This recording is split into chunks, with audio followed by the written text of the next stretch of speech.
2001년 1월 13일 장사법이 개정되면서 화장을 장려했죠. 그때부터 오늘에 이르기까지 약 23, 4년이라는 시간이 지났어요. 그 과정을 지켜보며 제가 느낀 바를 여러분들께 소개해고자 합니다. 2024년 12월 기준 화장률이 95%를 넘어섰다는 이야기가 있어요. 우리나라가 화장의 나라가 되었다는 뜻입니다. 그동안 제가 지켜보며 안타까웠던 것을 오늘 말씀드리고자 합니다. 제가 오늘 말씀드릴 내용은 설정입니다. 설정. 우리 민족은 화장할 거라고는 꿈에도 생각하지 않았기 때문에 화장했을 때는 어떻게 해야지 묘지 되는지, 어떤 기준으로 제사를 지내야 되는지 여기에 대한 말씀이 단 한 줄도 없습니다. 기록된 바 없어요. 그래서인지 불안합니다. 선생도 없습니다. 일제 36년이라는 그 단절 기간 때문인지 선생도 없어요. 문서도 없고 선생도 없습니다. 우리는 오로지 주자가래에 미쳐 매장하고 풍수했던 그런 나라이기 때문에 지금과 같은 현실이 감히 예측도 안 되고 어떻게 해야지 되는지 가늠도 안 되는 그런 상황인 겁니다. 제가 이 부분을 왜 안타깝게 생각하느냐면 주변국을 살펴보니 우리만 그러고 있는 거예요.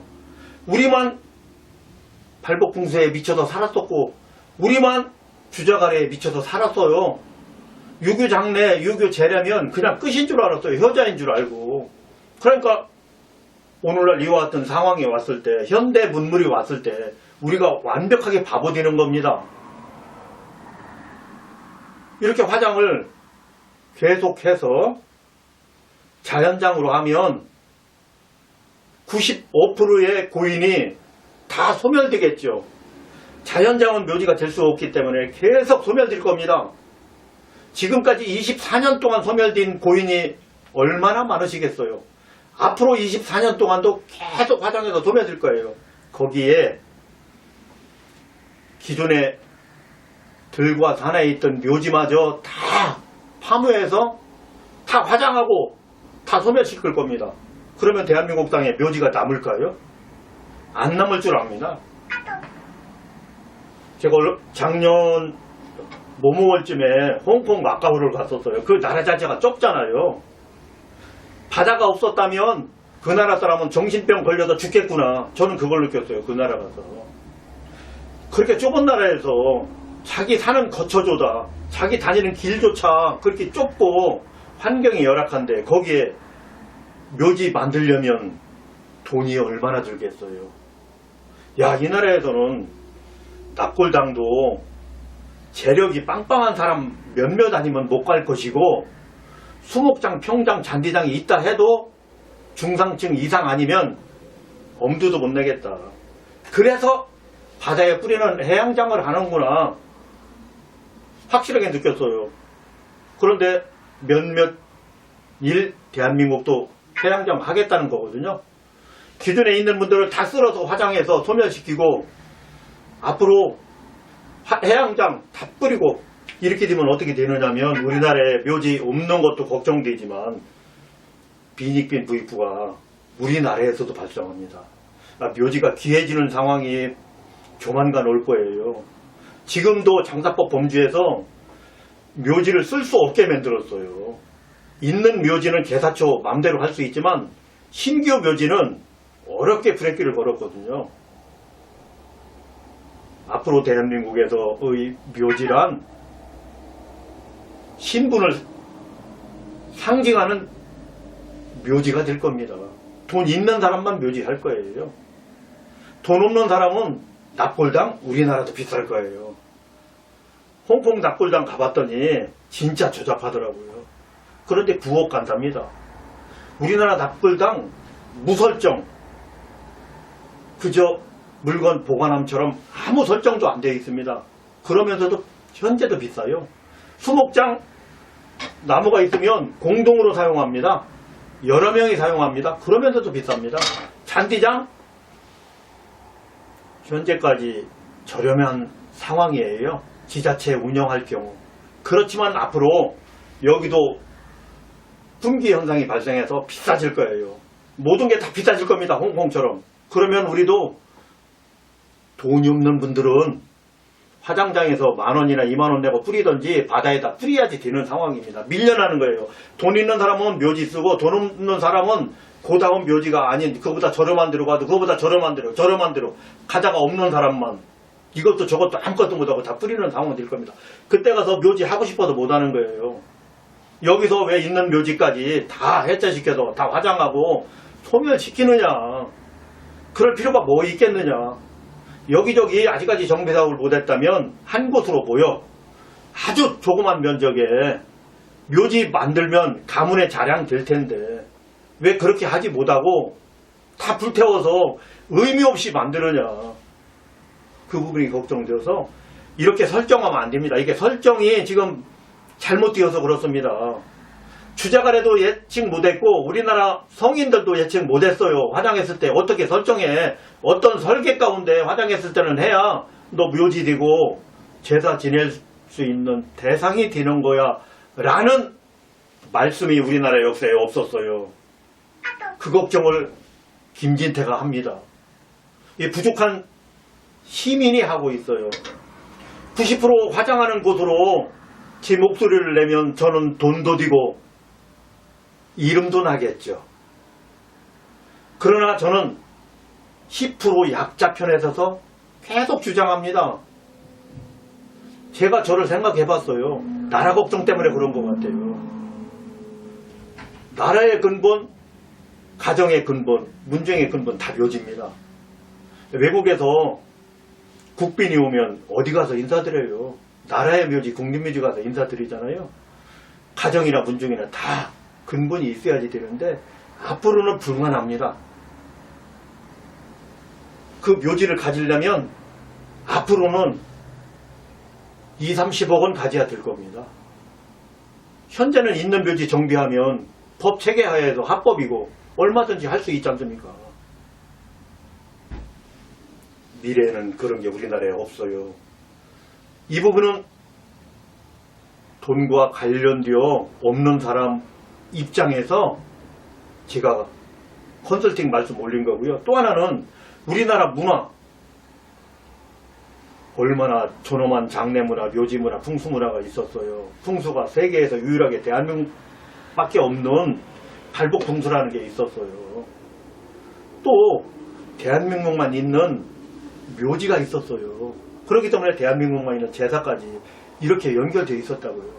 그러나 화장으로 인해 다 잿가루로 만들어서 물건 취급하고 거름 취급하며 해결하다가 보니까 이게 다 단절이에요. 그 단절의 원인을 저는 선생이 없어서 문서가 없어서 이렇게 판단하고 생각합니다. 그래서 제가 중재안을 여러분들께 말씀드립니다. 본래는 이런 화장하지 않는 몸체가 계시하지만 화장하지 않은 몸체가 기준이 되는 거예요. 제사의 기준, 묘지의 기준. 제사의 대상, 묘지의 대상. 당연한 거 아닙니까? 왜 이렇게 있어야 앞도 있고 등도 있고 옆도 있고 발도 있고 머리도 있는 거잖아요. 화장 안 했으니까. 그러면 화장했을 때는 이렇게 다시 한번 있음과 같이 체계를 갖추면 되는 겁니다. 그게 다른 나라는 다 하고 있어요. 여기서 체계를 갖추던 묘지 가서 체계를 갖추던 둘 중에 하나 하면 되는 거예요. 일본은 묘지 가서 체계를 갖추고 베트남은 이 자리에서 화장 즉시 이 자리에서 체계를 갖춥니다. 중국은 둘 다를 다 합니다. 우리는 둘이고 셋이고 하나고 아무것도 안 합니다. 그러니까 그냥 화장해서 불태운 잿가루예요. 잿가루. 잿가루가 무슨 의미가 있어요. 그냥 물건이지. 그 물건이 무엇을 뜻하느냐. 우리 민족이 고래로부터 오늘에 이르기까지 계승했던 문화를 완전히 파괴하는 거예요. 묘지를 없애서 파괴하고 그 문화를 파괴하고 우리나라 존엄을 파괴하고 우리나라 근본 자체를 파괴하는 겁니다. 국립묘지도 장담하건대 앞으로는 국립묘지자가 아마 불편할 겁니다. 국립묘지의 묘지, 제가 현 시점으로도 국립묘지는 묘지가 될 수 없는 여러 요소를 가지고 있습니다. 대한민국 땅에서 묘지 미래를 걱정합니다. 그래서 저는 약자편 그 10% 돈도 안 들고 욕먹고 관심도 없는 그 10% 편에서 대변 고저 이야기를 하려고 합니다. 또 90% 중에 자연장이나 아니면 다른 범주 화장하여 해결하셨던 분들, 그들 중에 자연장을 하면서도 이거 묘지겠지, 아니 이거 묘지일 거야, 아 이게 묘지지, 자연장이 묘지 아니야? 자연장도 묘지잖아, 이렇게 했던 분도 3, 40은 있을 거예요. 거기에 그런 분들까지 포함하여 자연장 하실 분들은 그냥 하십시오. 그렇지만 50%가 넘어서 다 자연장 하면 우리나라 국토에 묘지 하나도 안 남습니다. 이 분위기로 가면 묘지라고는 없어요. 이렇게 되면 또 한 번 말씀드리지만 이거 있는 몇몇 사람만 묘지 가지게 돼요. 여기에서 문제가 어디에서 발생하는지를 말씀드릴게요. 대한민국은 이렇게 생긴 이런 모양으로 된 요구람을 선택했어요. 우리 국민이 선택한 건 이 요구람이에요. 이게 무엇을 뜻하는지 알면서 선택한 것이 아니라 엉격별에 어쩌다 보니 이런 요구람을 선택했어요. 이 요구람은 그릇입니다. 그릇. 고로 물건입니다. 이 요구람은 집 어딘가, 창고 어딘가, 식당 어딘가에 있을 법한 그냥 그릇입니다. 무엇을 담을 수 있는 용기 정도밖에 안 됩니다. 그래서 이 요구람 자체 능력으로 묘지가 될 수 없습니다. 자기 자신이 묘지가 아니기 때문에 묘지가 될 수 없어요. 그렇기 때문에 화장하여 소멸된 그 요구를 책에도 못 갖추는 상황이 우리 현실인데, 이 물건에 그 요구를 담으면 여기가 유택될 수 있나요? 설정에서 일단 말이 안 되잖아요. 우리가 가지고 있는 설정에서 말이 안 된다나요. 그럼 여기서 말이 안 됐으면 이 요구람이 도착하는 도착지가 봉안당이라고 생각해 보자요. 그럼 봉안당이 각 실마다 개별마다 설정이 되어 있나요? 설정 안 되어 있잖아요. 우리나라 봉안당은 국립묘지 포함해서 설정이 안 되어 있습니다. 무설정. 아무런 설정이 없어요. 칸만 막았어요. 거기다가 이 물건 보관함에 넣는 그런 꼴밖에 더 드는 건가요? 제가 왜 이렇게 말씀드리느냐면 다른 나라는 설정이 다 되어 있습니다. 내가 김진태가 들어갈 자리는 김진태에 맞는 상황으로 설정이 되어 있습니다. 우리는 그렇게 했나요? 여기서도 물건, 저기 가도 물건이잖아요. 또 자연장지로 가면 자연장이기 때문에 설정할 필요가 없겠지만 묘지라고 생각하면서 묘지로 만들었으면 하는 사람까지 왜 무설정으로 하느냐고요. 왜 그렇게 바보 같은 결정을 하십니까? 의미있게 여기도 체계를 못 갖췄다면 묘지에서 체계를 갖추면 될 거 아니에요. 둘 중에 하나라도 해야지 될 거 아닙니까? 그래야 묘지 되고 우리 문화가 파괴가 안 될 거 아니에요. 대한민국 자존심, 자긍심이 유지되고 전승될 거 아닙니까? 가문의 뼈대가 계속 이어질 거 아닙니까? 여기서 일본 상황 말씀드려볼게요. 일본도 이와 같은 요구람을 우리나라와 같이 써요. 주변 4개국 중에 일본과 우리가 이 요구람을 씁니다. 다른 나라는 이 요구람을 안 써요. 제 말에 오해 있을까봐 말씀드리는데 이 요구람도 쓰긴 쓰는데 그 나라를 상징하는 요구람이 아니에요. 그냥 쓰는 겁니다. 그런 분들도 있어요. 그렇지만 저는 그 나라의 민족이 선택한 설정을 말씀드리고 있어요. 일본과 우리는 이 단계까지가 공이 같아요. 여기에 보십니다. 일본도. 그렇지만 일본은 이때까지는 물건이었었는데 이 물건이 도착하는 곳이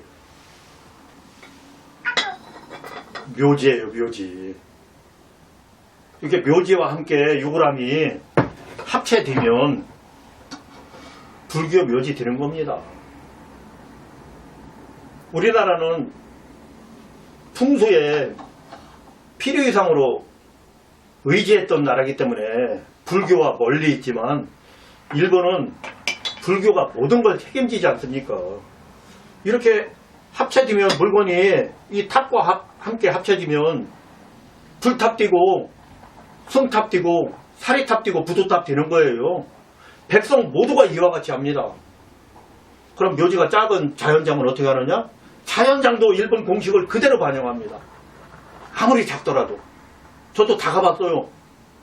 그렇지 않은 곳도 있지 않느냐? 그렇지 않은 것도 있어요. 그게 일본이 아닙니다.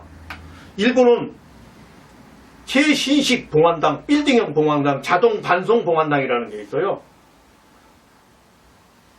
내 고인의 바코드를 대면 고인 유골이 쭉 내일 타고 도착합니다. 내가 바라보는 건 묘지예요. 일본 묘지. 그 유골함이 보관해 놓는 그곳은 일반인 묘지 상주들은 볼 필요도 없고 내가 보는 건 우리 민족 일본이 생각하는 묘지 앞으로 유골함이 딱 도착하는 거예요. 일본은 아무리 작아도 아무리 자연장이라 하도 아무리 신식이라 하더라도 그들 방식대로 묘지와 연결시켰어요. 이 부분은 베트남, 대만, 중국 다 그래요. 우리만 그렇게 하지 못하고 있어요. 여기서 중국 상황 보여드릴게요. 이 부분은 대만, 중국, 베트남이 설정한 유골관입니다. 이건 함이고 사실은 유골가옥이라고 하는 것이 정확한 표현입니다. 왜 그러냐면 가옥이 묘지거든요. 우리 민족에게 가옥은 묘지가 아닙니다. 사당은 가옥일 수 있어요. 제실이나. 그렇지만 중국은 묘지가 집입니다. 천주교 성당이 묘지고 예배당이 묘지였었습니다. 베트남, 중국, 대만이 그래서 묘지가 건축인 겁니다. 묘지가 가옥인 겁니다. 그 부분을 이해해야 됩니다. 이들이 선택한 설정은 이런 유골관입니다. 이곳에 보시면 유골은 불태워 잿가루가 되었더라도 이 시스템, 그들의 체계가 그들이 설정한 게 명당이기 때문에 이곳에 보셔지면 체계와 함께 합체되어 체계와 함께 합쳐져 묘지가 된 것처럼 체계와 함께 합쳐져 유택이 될 수 있는 겁니다. 이곳은 기둥도 있고 문도 있고 기와도 있고 다 있습니다. 이 설정이 조성 유택이 대구도 남을 만한 설정으로 되어 있습니다. 내부도 마찬가지입니다.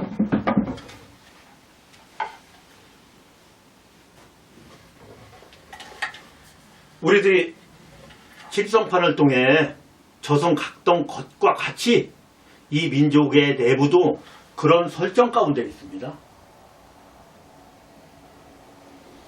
이 유골함은 제가 우한 박람회에서 구입해온 것이지만 단가가 그리 비싸지 않은 유골함에 속합니다.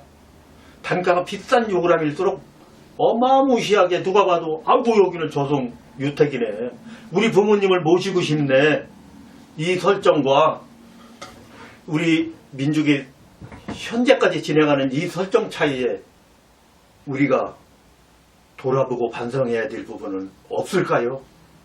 우리는 왜 이런 쪽팔리는 설정 가운데 종점인 묘지까지 그렇게 잿가루 물건으로 진행하고 계십니까? 이 부분을 말씀드리고 싶었어요.